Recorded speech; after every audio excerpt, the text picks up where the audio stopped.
Welcome back to Primetime News. And a special welcome once again to our viewers on TVJ International in the Cayman Islands and online at onespotmedia.com. We begin this evening with news on the escalating geopolitical situation in the Middle East. Economists and other experts are cautioning that Jamaica could feel the ripple effect in the coming months as the war rages on. Now, the U.S. has argued that the purpose of the strikes was to, among other things, destroy Iran's nuclear capability. Later in this newscast, our reporter, Kimberly Petty, will look at the possible local fallout. We're looking forward to that. But before then, former call center workers, they are sounding out this evening over unfair treatment within the BPO sector. Ramada Lyons has this story.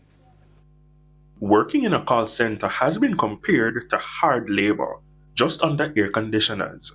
In recent years, some workers sat in cubicles like this one, earning just over $200 per hour. Now, the rates vary across companies because some say they earn even over $400 hourly. But what many have in common is that in the end, it isn't worth it.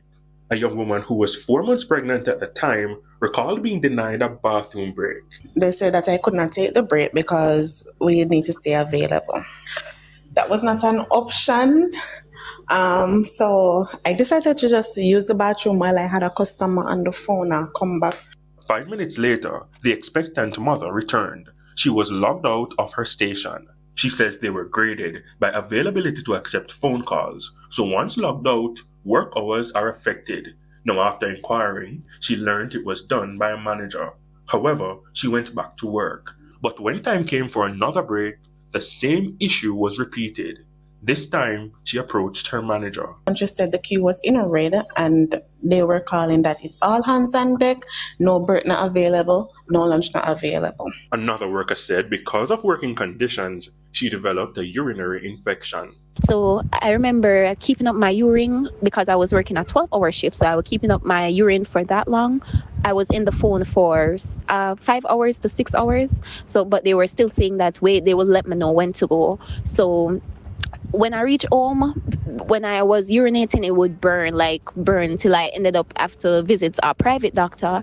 Attorneys warn that if contracts outline a break for X amount of time, it must be honored or an employer can be found in breach.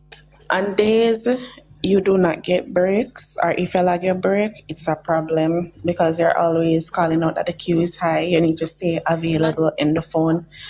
You're allotted to 2 15-minute break. That's the first one is 2 hours after your shift has started, and then you have 1 hour lunch. And sometimes then cut your lunch 45 minutes, 30 minutes. Another young woman recalls being forced to continue working despite a clear and present health hazard. We were there and we were smelling something that was burning.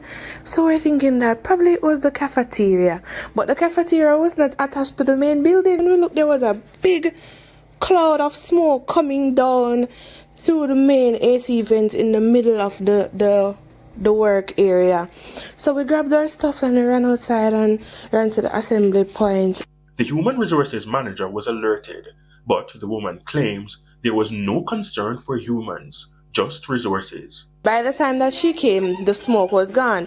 At this point, we were told not to leave. Nobody is allowed to leave. At least one attorney argues that while the necessary systems are in place to uphold the labor laws, enforcement is lacking. Sometimes you have to wait a prolonged period to get a decision from our disputes tribunals. But all of these mechanisms are dependent on the employee. The employee has a duty to document whatever infractions or violations so that at the appropriate time, those documentations or that evidence can be used. Ramada Lyons, TVJ News.